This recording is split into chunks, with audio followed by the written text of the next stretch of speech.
Boa noite. Hoje, quinta-feira, são 19h30. Nós vamos dar continuidade aos nossos estudos sobre a criação do universo, na sua origem, natureza e mecanismo, sempre na ótica espiritual. Hoje nós vamos estudar a magia vermelha. Já estudamos a magia branca, negra, desobsessão da magia negra e agora a magia vermelha. Então diz a nossa lição de hoje. Não devemos fingir, e sim demonstrar. Não devemos apenas sentir os efeitos funestos que ela nos traz, mas compreender que a magia vermelha é necessária ao nosso aprendizado. Tudo na criação tem um propósito, e até mesmo o sofrimento ensina quando o homem sabe ver além da dor. A magia vermelha não é má quando sabemos praticá-la e usá-la dentro das leis. Matar não é crime quando temos conhecimento da lei de causa e efeito, pois nesta lei está a justiça divina que devolve a cada um segundo as suas obras. Assim, o que o homem chama de castigo é, na verdade, o reajuste natural das forças que ele mesmo movimentou. Viver é um sofrimento quando olhamos um irmão padecendo ou passando por necessidade. Porém, a necessidade é indispensável àqueles que, na ociosidade, se afastam do trabalho divino e não compreendem o quanto são úteis à grande obra do progresso e do bem. A magia vermelha não é composta por entidades ignorantes ou perturbadas que buscam infelicitar o povo, mas por entidades esclarecidas, possuidoras de certos poderes sobre numerosas almas menos evoluídas. Essas, por sua vez, se tornam verdadeiras servas, submetidas à vontade das que dominam e executam suas obras com precisão. Muitos males físicos e espirituais se manifestam no homem pela incompreensão dessas forças. Um homem pode tornar-se enfermo ou paralítico sem encontrar remédio algum para sua cura, simplesmente porque desconhece a natureza e a ação da magia que o envolve. A magia vermelha não é, portanto, a magia negra, onde as entidades são enganadas por oferendas ou despachos, mas sim uma ciência de domínio e de atração de forças sutis que podem ser dirigidas para o bem ou para o mal. O oficiante da magia vermelha invoca entidades dominadoras para subjugar outras de grau inferior. Depois, busca cativar-lhes a simpatia e o amor, apresentando-se como um injustiçado ou sofredor, para sensibilizá-las. As entidades, movidas pela emoção e sentimento, tornam-se executoras de sua vontade, agindo como juízes severos, sem medir o mérito ou a justiça do ato. Um trabalho dessas entidades é feito sem exigência de recompensa material. Elas agem pela afinidade e pelo sentimento despertado pelo mago. Contudo, é necessário que o oficiante impressione a entidade através de um objeto simbólico real. Uma corda, uma faca, uma roupa ou qualquer peça ligada à pessoa ao do trabalho, pois os fluidos dessas coisas servem como ponto de fixação para a ação magnética. O mago vermelho, porém, não trabalha de graça nem fiado. Ele afirma trabalho feito, dinheiro pago. Isso porque, quando os serviços são realizados de forma errada ou injusta, a própria lei o alcança e sua recompensa é a morte. O mago vermelho sabe, portanto, que deve agir com precisão e respeito às leis, pois um erro em sua prática pode custar-lhe a vida. O mago vermelho procura nunca errar para não morrer. Agora nós vamos ver os seres, né, que são dominados pelas entidades para a realização dos trabalhos, né? São esses aqui: salamandras, silfos, gnomos e ondinas.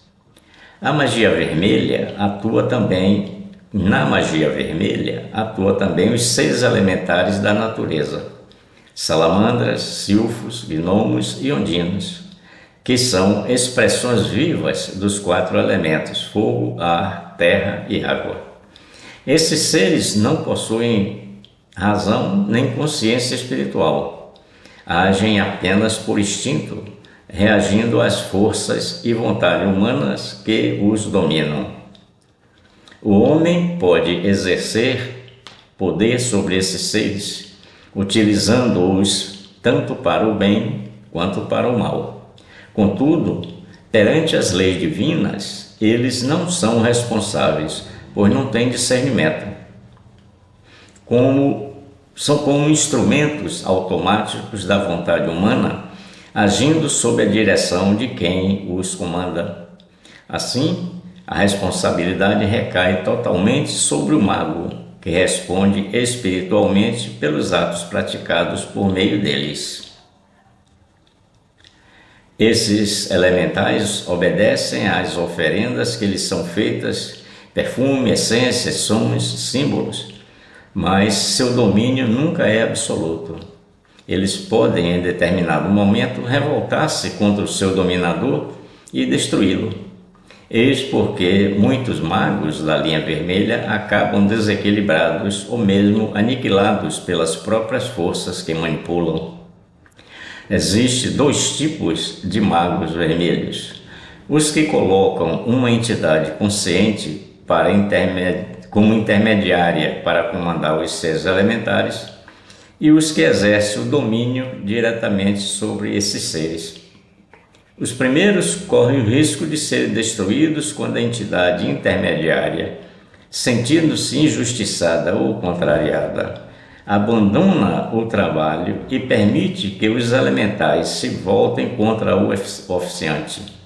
Já os segundos, que atuam diretamente, se perdem quando deixam de cumprir as promessas feitas a esses seres, pois a ruptura do pacto os torna vítima das mesmas forças que controlavam.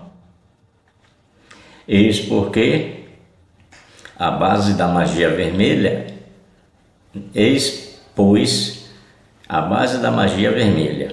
o jogo sutil entre o poder, a vontade e o amor, agindo tanto sobre entidades conscientes quanto sobre seres elementares inconscientes. Ela é uma escola perigosa e profunda, onde o discípulo aprende que todo domínio sem amor e sem justiça retorna contra o dominador. A verdadeira sabedoria da magia vermelha está em compreender que o fogo que destrói também purifica, que o poder que subjuga também ensina, e que todo aquele que manipula as forças ocultas deve fazê-lo sob a luz da lei maior, a lei do amor, que é a única que liberta. Isso aí, a magia vermelha e os seres elementares que são trabalhados, né, na magia, eles ou não, né? Pode ser ou não, tá certo? Então, vamos dar uma analisada para a gente perceber, mas a gente já viu aí, né, no relato como é que funciona, né? Tá bem claro. Então, assim, aí nós não devemos fingir e sim demonstrar. Não devemos apenas sentir os efeitos funestos que ela nos traz, mas compreender que a magia vermelha é necessária ao nosso aprendizado. Tudo na criação tem um propósito, e até mesmo o sofrimento ensina quando o homem sabe ver além da dor. Então, o que é que diz? Nós não devemos fingir e sim demonstrar. Isso quer dizer o quê? É o que nós estamos estudando, né?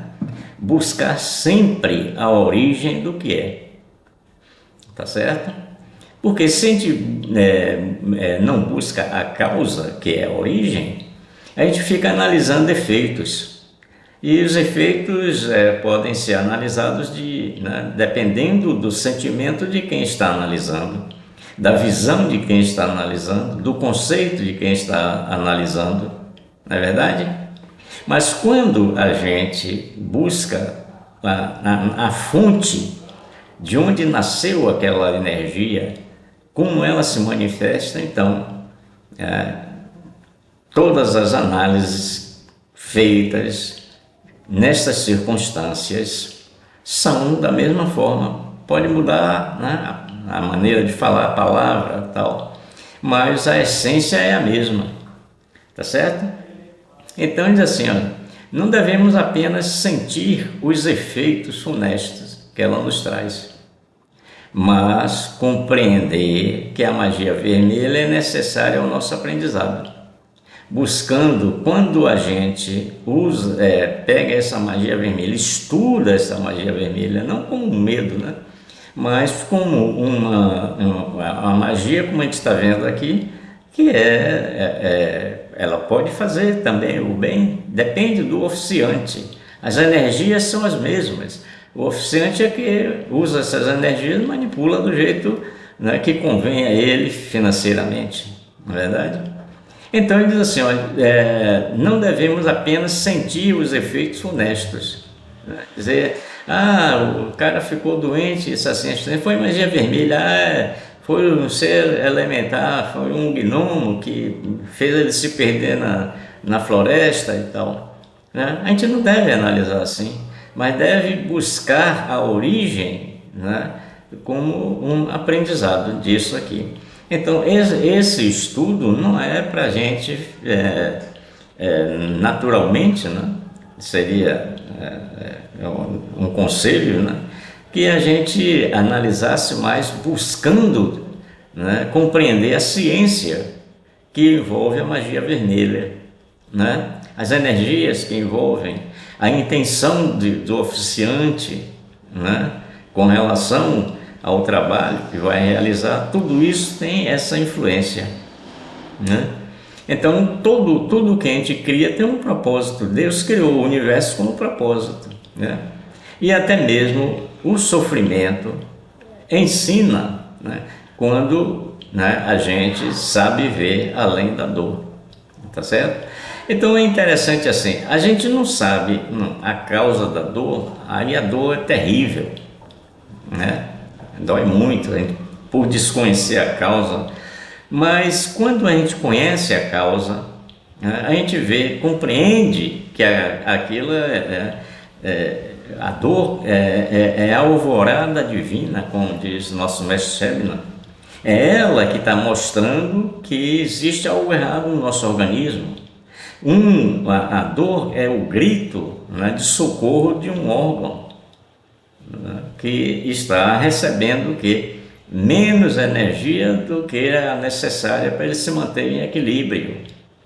Tá certo assim? Então, quando a gente analisa dessa forma, compreendendo tudo, qual a origem de tudo, a gente é mais fácil a gente, né, levar as coisas, né? É mais fácil a gente, né, compreendendo, né, saber que aquilo é passageiro, né? Buscando a causa, o efeito é passageiro. Quando a gente não busca a causa, não conhece a causa, aí se essa causa permanece, o efeito permanece, né? Daí que a gente já falou, né, os medicamentos, né, de uso contínuo, assim, porque o medicamento está fornecendo a energia que o órgão precisa, já que ele não está recebendo do seu plexo, né? Então, onde está a causa? Está no plexo, né? O plexo não está fornecendo a energia suficiente para manter o seu sistema em pleno funcionamento e em equilíbrio, tá certo? Então a gente deve sempre buscar. O estudo da magia vermelha não é para a gente aprender para fazer para alguém uma coisa boa, coisa ruim. Não, nós estamos aqui no planeta para despertarmos a realidade, sentirmos a origem de tudo, a origem de cada coisa que a gente está passando, né? Eu estou passando por um problema, ao invés de eu estar preocupado com um problema ou querendo uma solução, eu busco dentro de mim a origem, a causa, né? E se for possível eu sanar essa causa, eu acabo com o efeito, tá certo? Então ele diz assim, olha, a magia vermelha não é má quando sabemos praticá-la e usá-la dentro das leis, sempre dentro das leis. Quando a gente age fora das leis, aí a coisa, né, complica para a gente, né? Porque a lei vai agir para reajustar tudo, para colocar tudo dentro das leis. Como a gente criou a causa, né, fora das leis, quando o universo se manifesta para recolocar, o efeito, a gente passa, né, por aquilo que nós criamos, não como um castigo, mas como um aprendizado. Se a gente observar os efeitos, né, todo o sofrimento, as nossas dificuldades, né, no nosso dia a dia, não existe o acaso, né? A dificuldade não surgiu por acaso. A necessidade surgiu, né, atendendo a lei da necessidade. Então nós vamos analisar pelo efeito o que foi que nós fizemos de errado para corrigir, tá certo? Não que a gente fica, eu quero solucionar esse problema, vou fazer, vou acontecer, mas não busca a causa para corrigir isso. Então pode resolver o problema, mas continua ignorante, né? E cria a mesma causa ou semelhante, tá certo? Então as nossas encarnações são assim, são para isso, para a gente ir buscando as leis pelo que nós estamos passando, né? A gente não pode dizer assim, eu quero saber por que ir sem ter um ponto de referência, né? Então o ponto de referência é o que a gente está passando, de bom ou de ruim, tá certo? Buscando sempre a causa, sempre a origem do que movimentou essa energia, né, fora das leis, né, do universo, e não dá certo, né? Você está fora da lei. O universo, né, a natureza mantém tudo em equilíbrio, né? A gente está vendo a humanidade destruir aí as matas, né, os animais, né? Mas como a gente estudou, as formas continuam no plano causal. Então, se o homem parar de destruir, a natureza repõe tudo certinho, até equilibrar, tá certo? Assim também é com a gente, né? Se a gente fica revoltado ou preocupado, não dorme, querendo solução, a solução não chega, porque a nossa mente está ocupada com a preocupação, e a nossa mente ou ela está transmitindo ou está recebendo, ou uma coisa ou outra, não, as duas ao mesmo tempo. Então, como você pode esperar uma solução? O universo vai lhe dar a solução, claro, porque ele vai colocar tudo em harmonia, em equilíbrio. Então, se você não se preocupar com o problema, vai surgir, bate assim, chegou a solução, agora, aí você vai e faz. Mas enquanto você está preocupado buscando solução, né, você não vai encontrar, porque você está dentro do problema. Para você encontrar uma solução, é necessário que você esteja fora do problema, né, analisando esse problema de fora, não como seu, mas alguma coisa que precisa ser resolvida. E paciência, né? E a gente chega lá, tá certo? Dentro das leis, matar não é crime quando temos conhecimento de que? Da lei de causa e efeito, né? Se eu criei alguma causa fora da lei, o universo né, vai fazer com que eu retorne para as leis, e para eu retornar, eu tenho que voltar pelo caminho que eu criei. Eu criei um caminho de espinhos, eu tenho que voltar pelo caminho de espinhos, tá? Tá certo? Que é o efeito da causa. Eu criei a causa, vou passar pelo efeito. Ora, aí ele diz assim: matar não é crime quando temos conhecimento da lei, né? Conhecer a lei de causa e efeito, a gente tem estudado ela aqui, tá certo? Aí eu pergunto para vocês: todos conhecemos, ou algum de nós conhece a lei de causa e efeito? Bom, aí todo mundo diz assim: não, eu sei o que é causa e efeito, você comete a causa, passa pelo efeito. Legal, é só isso? Né? É só palavras? Né?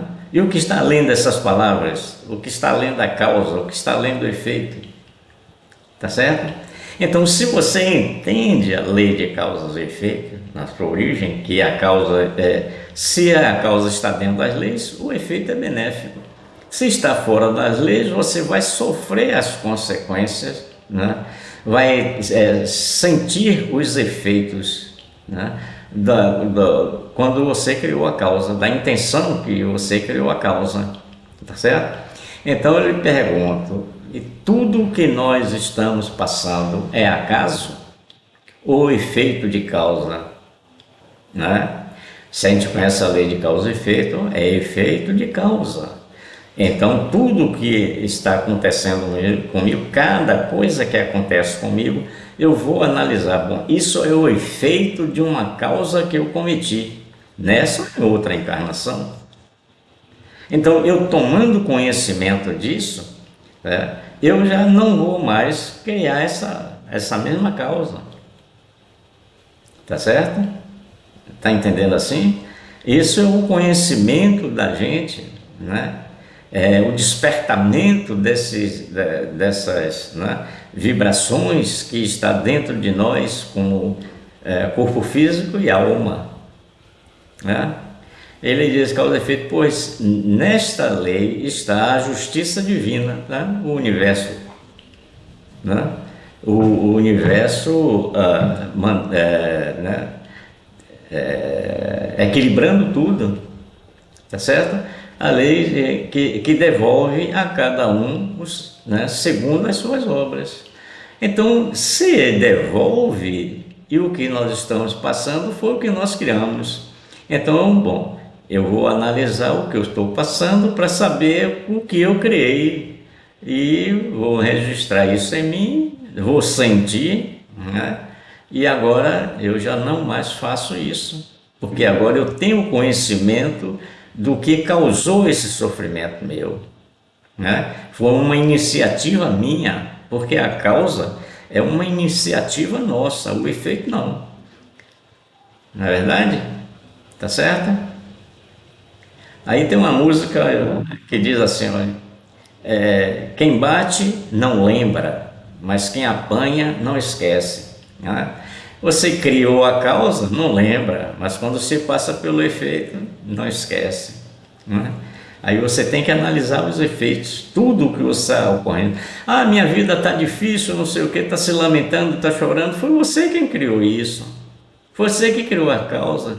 O universo só está lhe mostrando o erro que você cometeu, para você sanar o erro e não cometer mais, tá certo? Assim, o que o homem chama de castigo é, na verdade, o reajuste natural das forças que ele mesmo movimentou, tá? Fora das leis. Percebe sim? Então vamos analisar os nossos problemas buscando uma solução e o aprendizado.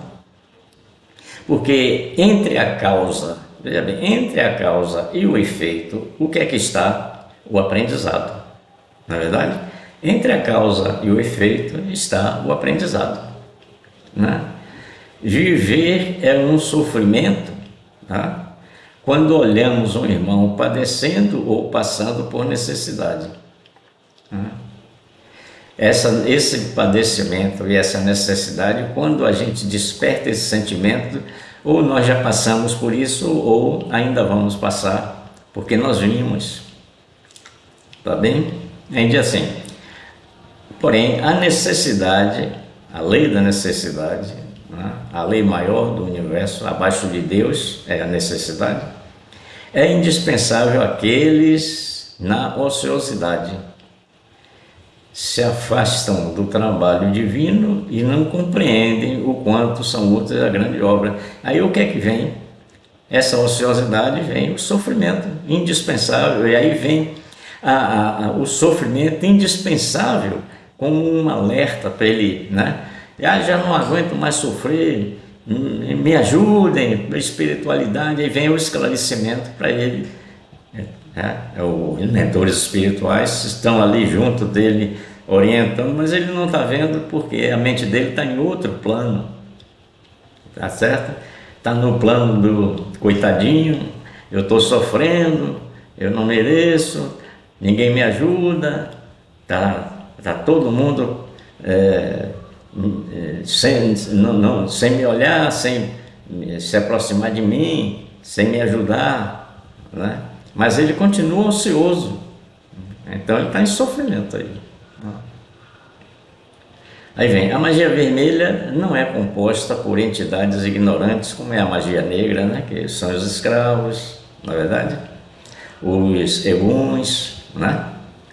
Ou perturbados que buscam infelicitar o povo, mas por entidades, aqui quando ele diz entidades ignorantes, perturbadas que buscam felicitar, são, não é um outro estudo também que tem essa mesma, né, essa mesma ligação das energias, que são as obsessões, né? Nós vamos estudar, quando terminar aqui a magia, nós vamos estudar o sétimo plano. Terminando o sétimo plano, nós vamos estudar as várias formas, né, de obsessão: simples obsessão, dupla personalidade, possessão e as várias obsessões que existem entre almas desencarnadas e encarnadas, certo? Então diz assim, a magia vermelha não é composta de entidades ignorantes ou perturbadas que buscam felicitar o povo, no caso, né, da obsessão, mas por entidades esclarecidas, possuidoras de certos poderes sobre numerosas almas menos evoluídas. Essas, por sua vez, se tornam verdadeiras servas submetidas à vontade das que dominam e executam as suas ordens com precisão. Quando ele diz assim, certos poderes, numerosas almas menos evoluídas, ele não quer dizer escravo, tá certo? Ele quer dizer almas que ainda não conseguiram o equilíbrio da razão. São almas maleáveis, são almas que têm a mente vacilante, são almas que são facilmente fascinadas ou manipuladas, né, ou fanatizadas, tá certo? São essas almas a que ele está se referindo, não ao egum, porque, como a gente viu, os eguns são almas que desencarnam com doença e o mageiro leva ele para lá, para o hospital, para o celeiro. Ou os escravos são almas que desencarnam e que ele incute na mente da pessoa, daquela alma, que ela está sendo perseguida, tem muitos inimigos, e que se ele ficar trabalhando para ele, né, se a alma ficar trabalhando para ele, que ele dá proteção e tal. A gente estudou, né, essa parte. Aí são almas, né? Como a gente vê aqui, muitos, né? Tem no meio religioso mesmo, né? Dependendo, todas as religiões são assim, né? Tem aquele fanatismo, por quê? Porque as pessoas, não são todos, mas algumas, elas acreditam, por exemplo, na católica, acredita em tudo que o Papa fala, acredita em tudo que o padre fala, né? Aí vai para os evangélicos, acredita em tudo que o pastor fala. Aí vai para o espiritismo, acredita tudo no que, né, o presidente lá, o palestrante fala, Por quê? Porque não tem o equilíbrio da razão. E quando a gente não tem o equilíbrio da razão, a gente acredita naquilo que as pessoas que a gente tem fé falou. Tá certo? Então são essas almas que ainda não têm esse equilíbrio da razão, que são maleáveis, mentes maleáveis são utilizadas. Tá? Entendeu? Então essas, por sua vez, se tornam verdadeiras servas, né? Tá vendo? Submetida à vontade das que dominam e executam as ordens com precisão. Faz qualquer coisa, tá certo? Faz por amizade, faz por respeito, faz por consideração, tá certo? Não abre mão dos seus direitos para servir aquela pessoa, porque endeusa aquela pessoa, né? E quer agradar de qualquer jeito, e abre mão dos seus direitos, tal, por aí. Né? Por aí. Tá vendo? Olha, muitos males físicos, no corpo físico e espirituais, né, se manifestam no homem pela incompreensão dessas forças. Vê aí a origem, que a gente estuda tudo, a gente busca sempre a origem, né? Porque uma pessoa, né, nessa série, numerosas almas menos evoluídas, elas se deixam levar por aquelas, né, que são mais evoluídas, tá certo? Porque a vontade daquelas que são evoluídas é maior do que a vontade das menos evoluídas. A vontade maior suplanta a menor, tá certo? Então essa vontade menor não reage porque não tem o equilíbrio da razão, não tem o discernimento, como ele falou lá em cima, tá certo? Não teve o discernimento, porque o discernimento é que quando você tem o equilíbrio da razão, você tem o discernimento. Você vai dizer assim, não, esse camarada está me manipulando, eu não vou mais fazer o que ele quer não, né? Aí você reage pelo equilíbrio da razão, pelo discernimento. Você sente que você está sendo submetido à vontade daquela pessoa, ela está lhe usando, se fazendo de amigo, né? De que quer lhe proteger, quer lhe dar um emprego, quer lhe dar trabalho, enfim, uma infinidade de coisas que esses caras fazem, né? Tá certo? Tá entendendo assim? Olha, muitos males físicos e espirituais se manifestam no homem pela incompreensão dessas forças, né? Se você diz, poxa, esse cara fala tudo, a gente tem que seguir, né? Tudo que eu falo está errado, né? Não é assim? Ele não diz, você está errado, não, mas ele busca sempre, né, dentro daquele assunto, mudar, né, as coisas para que o que você falou não tem fundamento, não tem sentido, tá certo? Eles fazem assim, né? Aí vem assim, o homem pode tornar-se enfermo ou paralítico sem encontrar remédio algum para a sua cura, simplesmente porque desconhece a natureza do que é, né? A gente estuda mecanismo, natureza, origem, e a ação da magia que o envolve. A gente viu, né?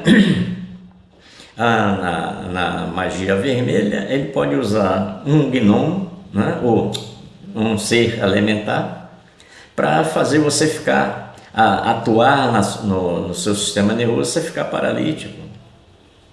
Nós vimos lá na magia negra, e a magia vermelha também pode ter isso, né? As organizações no plano astral que reduz o perispírito de uma alma até um pontinho microscópico e coloca ele, uma alma que é paraplégica, né? Ele pega essa alma desencarnada, ele pega essa alma e coloca no sistema nervoso da pessoa, e a alma está ali transmitindo o quê? Né?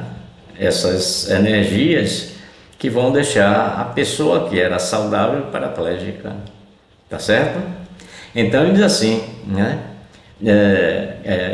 Simplesmente por desconhecer a natureza e a ação da magia que o envolve. A magia vermelha não é, portanto, a magia negra, onde as entidades são enganadas por oferendas, né? Os escravos, lembra? Os escravos são enganadas por oferendas ou despachos, né? Tá certo? Mas sim uma ciência de domínio e de atração de forças sutis que podem ser dirigidas para o bem ou para o mal. Olha aí, forças sutis são energias da natureza que são usadas. Por exemplo, se você pega a energia lictovênia, tá certo? Se um mago desse, né? Ele conhece essa ciência, ele conhece e manipula a energia lictovênia, ela coloca você paralítico, tá certo? Com essa lictovênia ele levita, tá certo? E faz você ficar paralítico porque ele coloca, né? Porque ela anula qualquer energia, a lictovênia anula qualquer energia, a ação de qualquer energia. Estão entendendo assim? Então é um exemplo, né? Então a magia vermelha não é, portanto, a magia negra que vem, coisas materiais, mas sim uma ciência de domínio e de atração de forças sutis que podem ser dirigidas para o bem ou para o mal. A atração de forças sutis, a energia lictovênia é uma delas, tá certo? A energia, o azakaia faz você, se você colocar na sua mão, a sua mão fica pior do que ferro, quebra qualquer coisa, tá certo? Então, se você sabe, né, você tem o domínio dessa ciência, você pode fazer qualquer coisa, pode fazer para o bem ou para o mal, tá certo? Isso é a magia, né? Aí diz assim,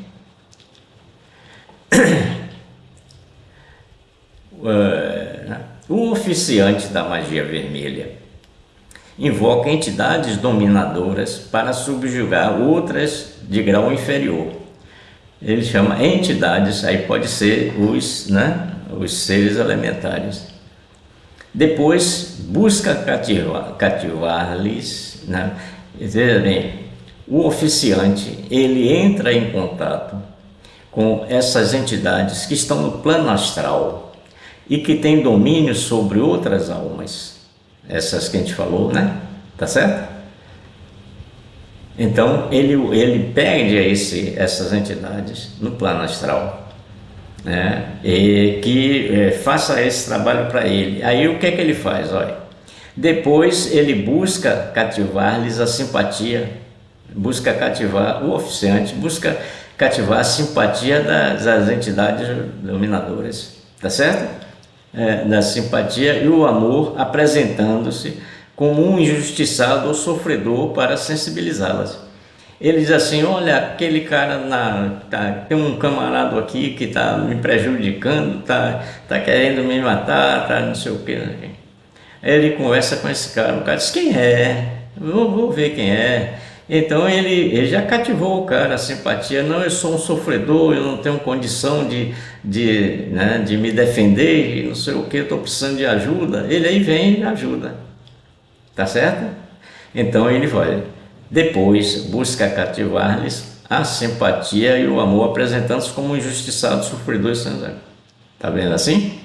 Então as entidades movidas pela emoção e sentimento, essas entidades dominadoras, tornam-se executoras de sua vontade, agindo como juízes severos, sem medir o mérito ou a justiça do ato. Então acreditou no cara, né? Acreditou no oficiante aqui, e ele dominou a mente do cara. O cara está lá no plano astral, mas o cara tem um coração bom, né? Quer ajudar, e ele se faz de vítima, né? E aí a pessoa, né, diz: quem é? Vamos lá, vamos resolver isso para você, tal, tá certo? Como acontece aqui no plano físico, né? Aí acontece entre o plano astral e o físico. O trabalho dessas entidades é feito sem exigência, tá vendo? de recompensa material. Eles não querem nada, eles só querem ajudar pelo bem, né? Fazer justiça. Elas agem pela afinidade e pelo sentimento despertado pelo mago. Está vendo você? Estão entendendo assim? O mago chorou lá, choramingou, disse que é um pobre coitado que está sendo perseguido. Tá certo? Ele aí, né? Ele aí entrou em afinidade com o problema do cara, né? Empatia, né? Então, sentiu o problema do cara e quis resolver, né? Contudo, é necessário que o oficiante impressione a entidade através de um objeto simbólico real. Quem ele mandou? Uma corda, uma faca, uma roupa ou qualquer peça ligada ao alvo do trabalho, né? do cidadão, né? Pois os fluidos dessas coisas servem de ponto de fixação para a ação, como né? Esse aparelhinho agora que a gente bota, né? Que você sabe onde o cara está, né? Assim, tá certo? Agora vem, o mago vermelho, porém, não trabalha de graça. A entidade lá no astral trabalha de graça, mas ele não, tá vendo? O mago vermelho, porém, não, a gente já sabe disso, eles cobram uma nota, né? O mago vermelho, porém, não trabalha de graça nem fiado. Ele afirma trabalho feito, dinheiro pago, dinheiro na frente, né? Isso porque quando os serviços, né, ele corre risco de vida, né? E por isso, quando os serviços são realizados de forma errada ou injusta, a própria lei o alcança, sua recompensa é a morte. O mago vermelho sabe, portanto, que deve agir com precisão e respeito às leis, pois um erro em sua prática pode custar-lhe a vida. Ele tem medo de morrer, ele procura não errar para não morrer, tá certo? Aí a gente vai ver isso, ele pegando, né, o mago lá né, no plano astral, ele chora e churuminga e diz ao cara, né, diz ao cidadão, chorou, churumingou, o cara fez, né, com todo carinho, com todo amor, né? Deixa eu ver aqui uma coisa, tá? Aí ele tem os outros que utilizam as salamandras, né? Os seres elementares da natureza. As salamandras que é fogo, silfo que é ar, né? Gnomos que é terra e ondinas que é mar, né? O rios, águas, tá certo? Então ele diz assim, a gente vai analisar agora esses seres elementares sendo utilizados pelo oficiante, tá certo? Tá certo? A gente já viu ele utilizando almas, né, encarnadas, pessoas que estão trabalhando nesse sentido. Aí ele diz assim, na magia vermelha atuam também os seres elementares da natureza, salamandras, silfos, gnomos e ondinas, que são expressões vivas dos 4 elementos, o fogo, ar, terra e água, respectivamente. Esses seres não possuem razão, são desprovidos de razão, de inteligência. Bom, inteligência eles têm, mas não manifestada, né? Porque eu vou dizer uma coisa aqui para vocês, né? Tudo o que existe no universo, tudo o que existe aqui, vamos dizer, no plano material da gente, pensa e tem vida. Aí você vai dizer, um mineral pensa e tem vida? Pensa e tem vida, tá certo? Aí o gnomo pensa e tem vida, só não tem a inteligência funcionando, tá certo? Eu vou ver aqui uma coisa que eu quero. Só um segundinho que eu estou vendo aqui.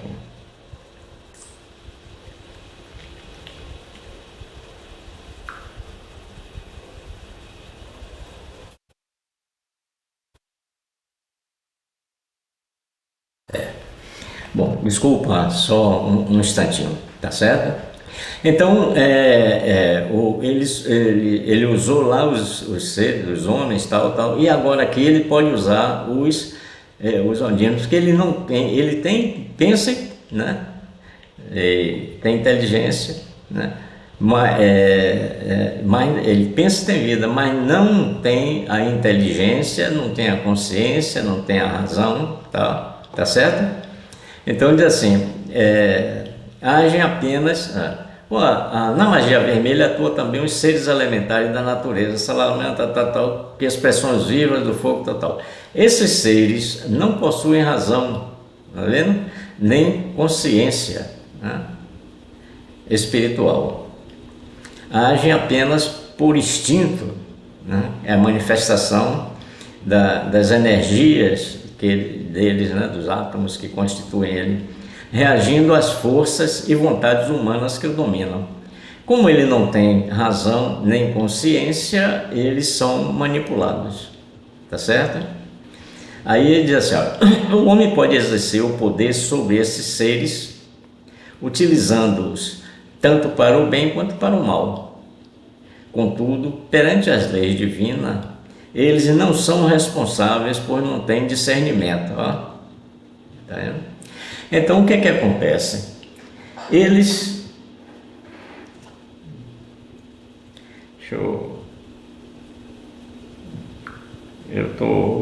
Hoje está meio confuso aqui pra gente.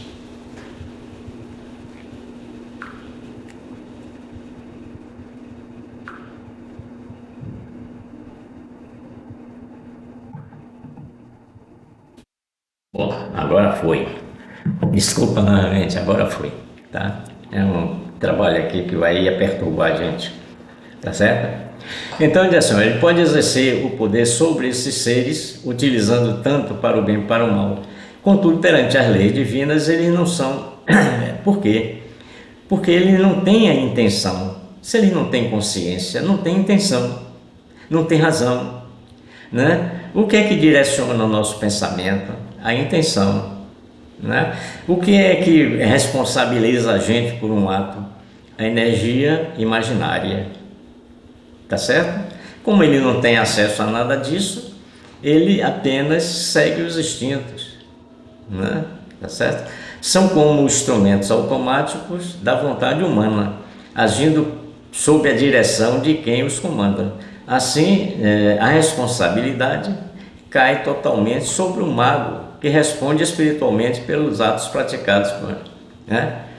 Tem um ditado popular que diz assim, soldado mandado não tem crime, né? Então a pessoa que faz a coisa, né, por falta de discernimento, ele não tem nenhum crime, porque o crime está em quem teve a intenção para fazer com que ele praticasse o crime. Ele foi um veículo, tá certo? Por exemplo, você pega uma arma de fogo e atira no outro. Quem foi que matou o cidadão, né? Foi a bala? Foi a intenção? Foi o cara que puxou o gatilho? Não, foi a intenção dele que puxou o gatilho.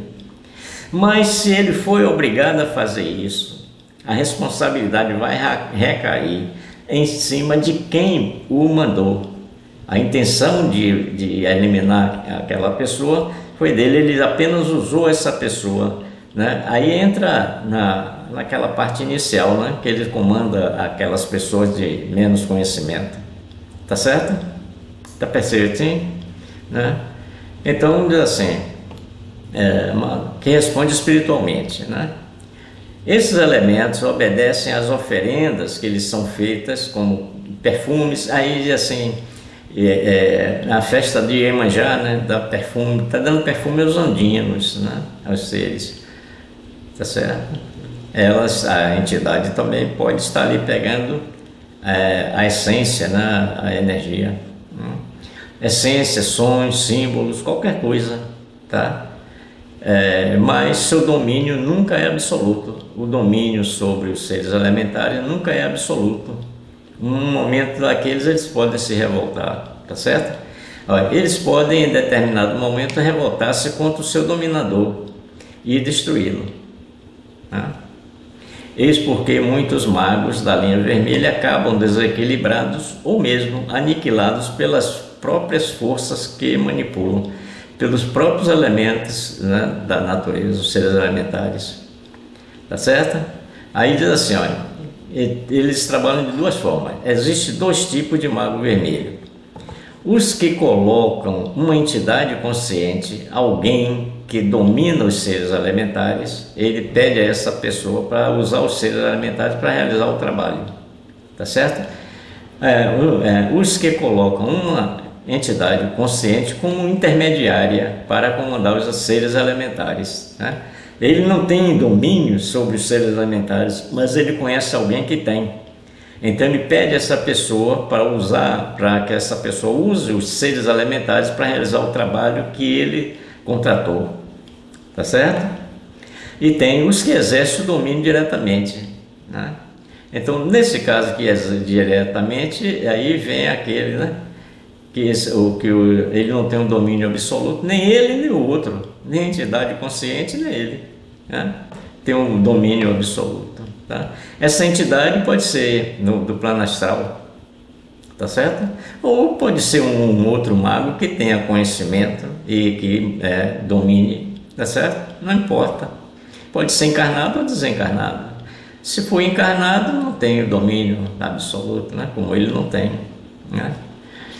Os primeiros, aqueles, né, que pede a ajuda de alguém, pede a consciência, os primeiros correm o risco de serem destruídos quando a entidade intermediária, o mago vermelho, né, o risco de serem destruídos quando a entidade intermediária, sentindo-se injustiçada ou contrariada, né, essa entidade aqui, quando ela se sente injustiçada ou contrariada ou que foi enganada, o que é que ela faz, né? Ela abandona o trabalho e permite que os elementares se voltem contra o oficiante.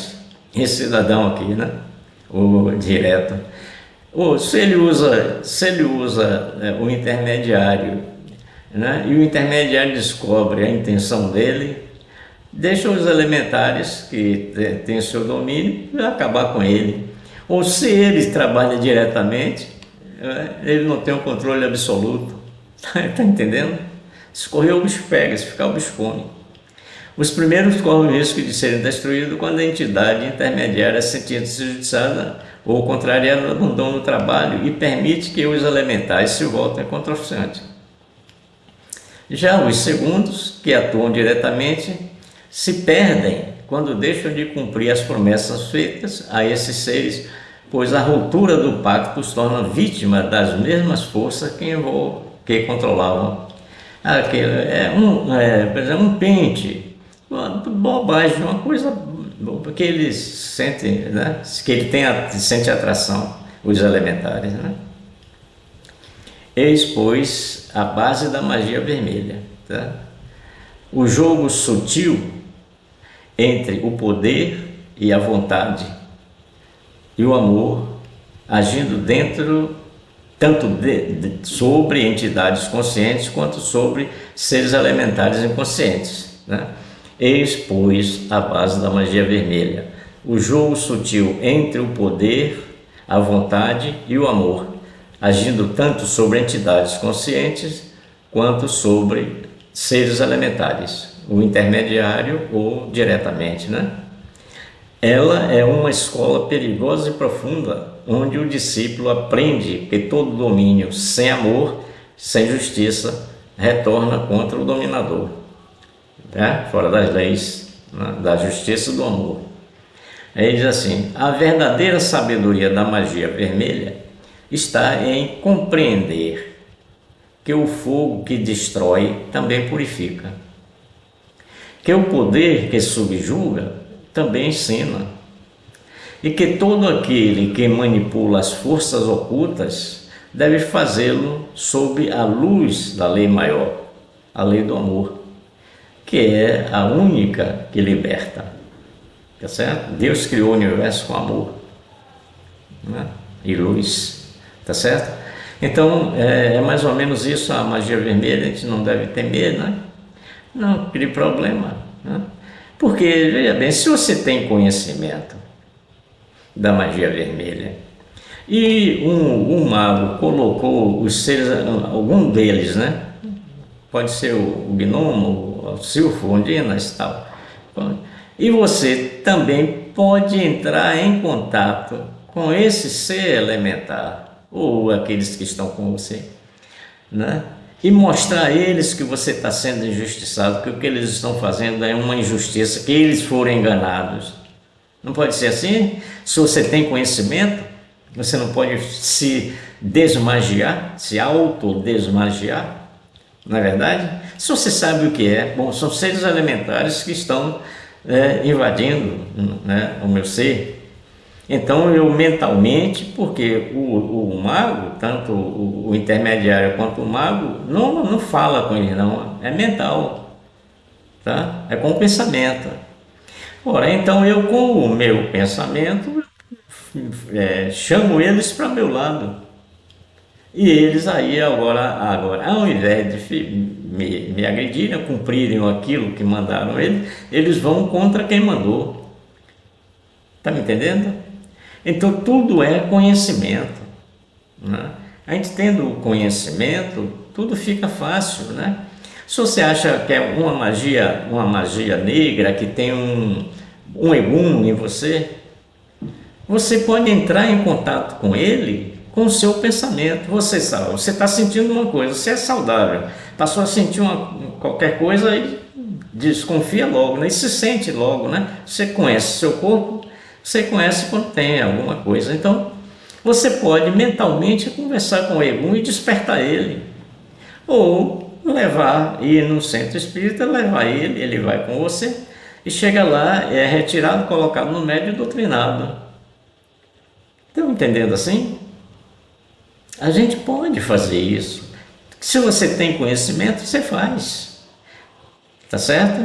Uma simples obsessão, né? Quando você sente que tem alguma coisa, logo no início é simples, né? Depois vai viver em dupla personalidade, depois possessão. A gente vai estudar isso.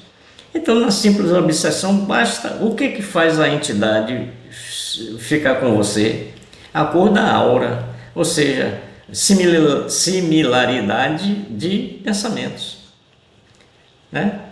Pela lei da afinidade, sente pensamentos iguais ou próximos, né? Que não é igual, semelhantes, auras de cor semelhantes.